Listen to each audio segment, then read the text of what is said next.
I'm Lauren. I'm a recovering food addict, and my abstinence date is May 13th of 2023. So I'm still a newcomer. I'll probably be a newcomer till I hit 6 years, so I'm just going to hang on to that.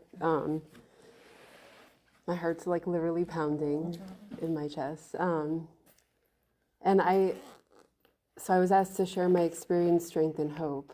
And I was born in a very dysfunctional, alcoholic, food addict. My mother was a food addict. My father was an alcoholic. A lot of untreated Al-Anon, enmeshment, control, codependency. That was all normal for me growing up. And so from a young age, I learned that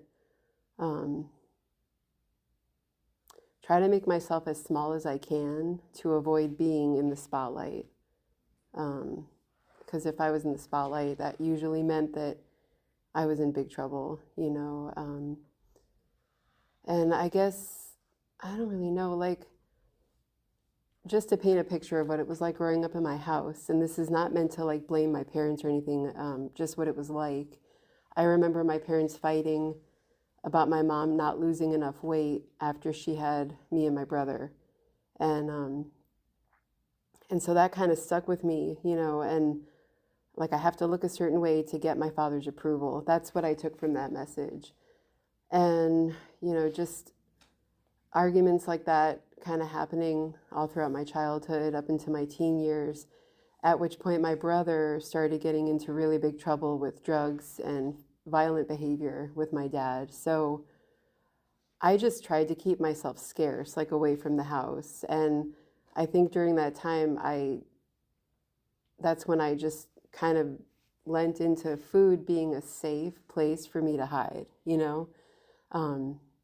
And I don't want to share a lot about my disease because we all know how awful it is, and that's why we're all here, right? And basically, I struggled with eating disordered behaviors, beliefs, and tendencies my whole life. And the first time I went to treatment was in 2012.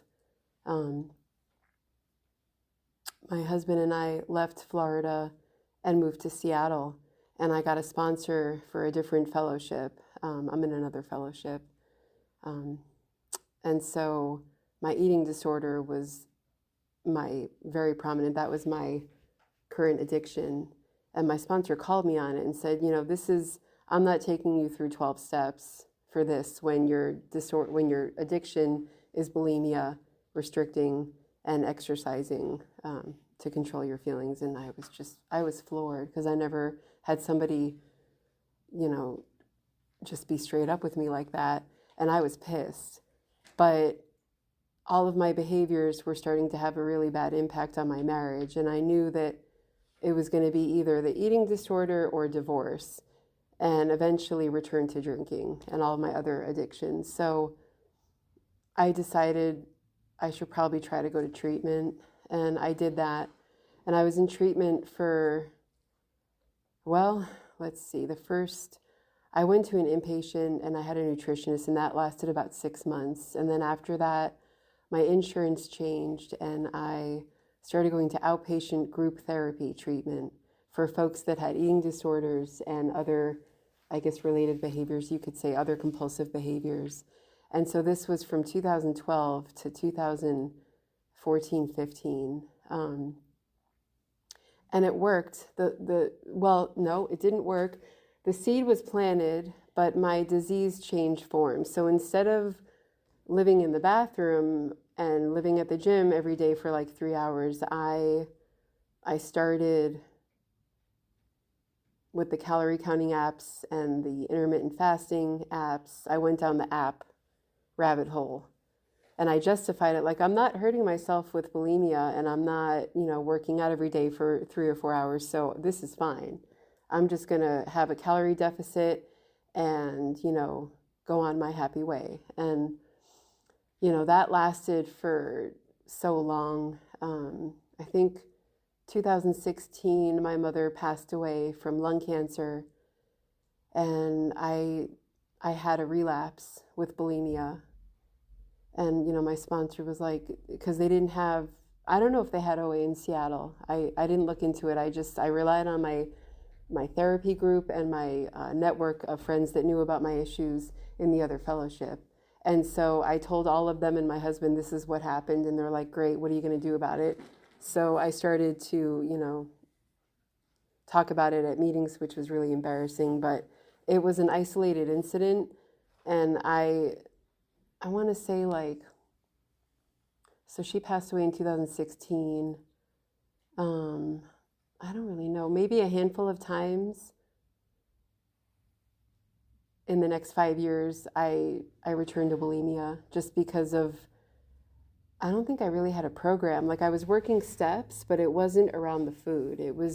I was just, I guess, white knuckling it really. I wasn't restricting anymore because I was too tired for that. I was just like a dry food addict, And so fast forward to 2021, we left Washington and moved back to Florida.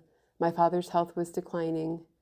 He is the main person why I go to Al-Anon. That was a very challenging relationship, and for extra fun, I thought it would be a good idea to work for him.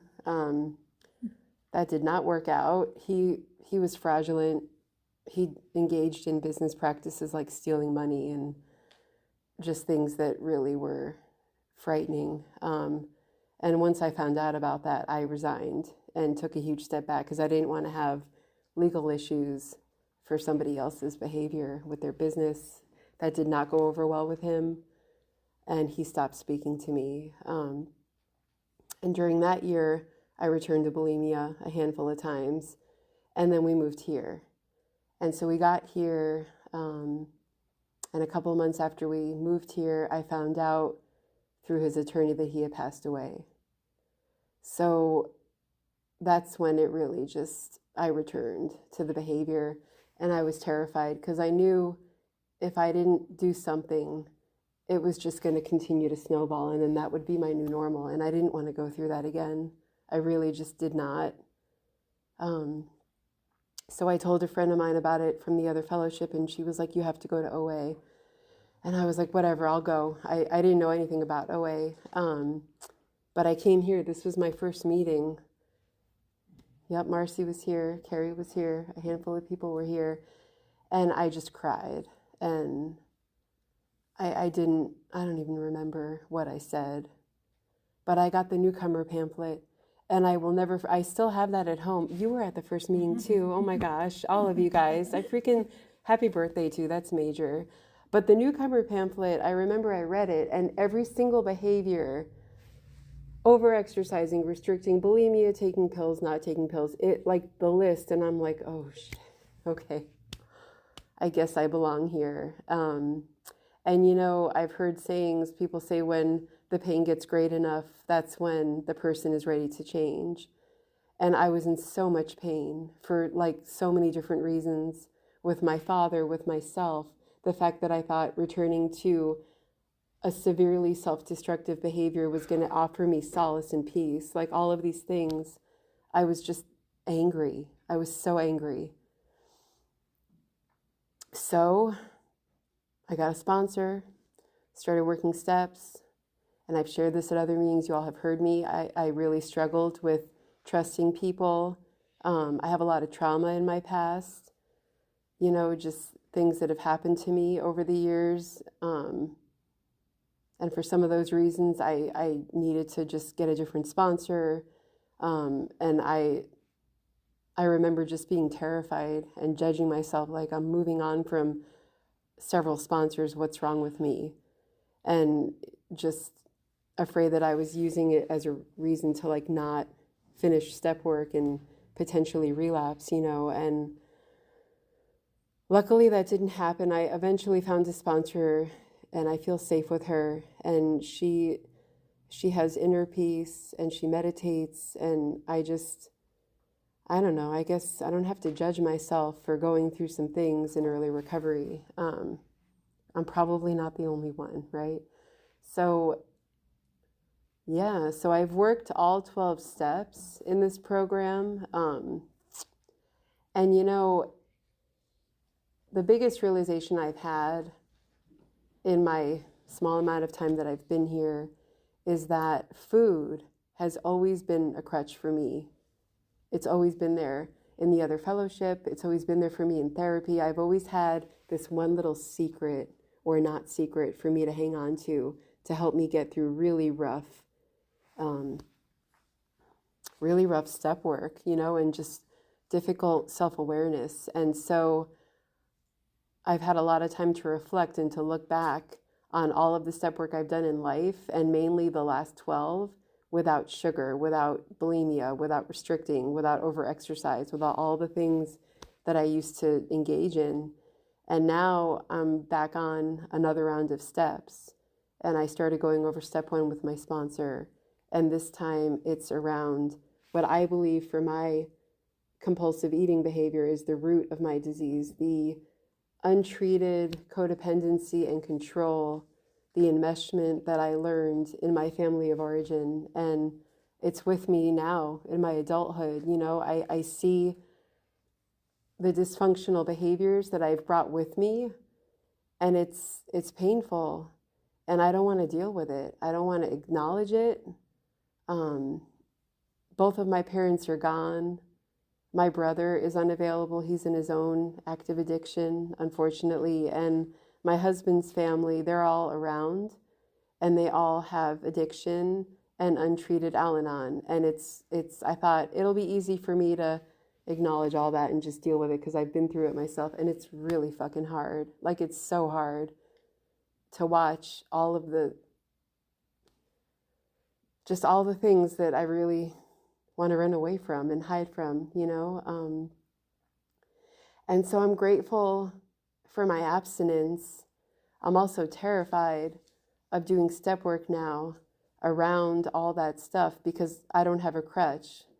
Well, I have God. God is my crutch. And that's a really good crutch, but I take my will back a lot. So I'm just trying to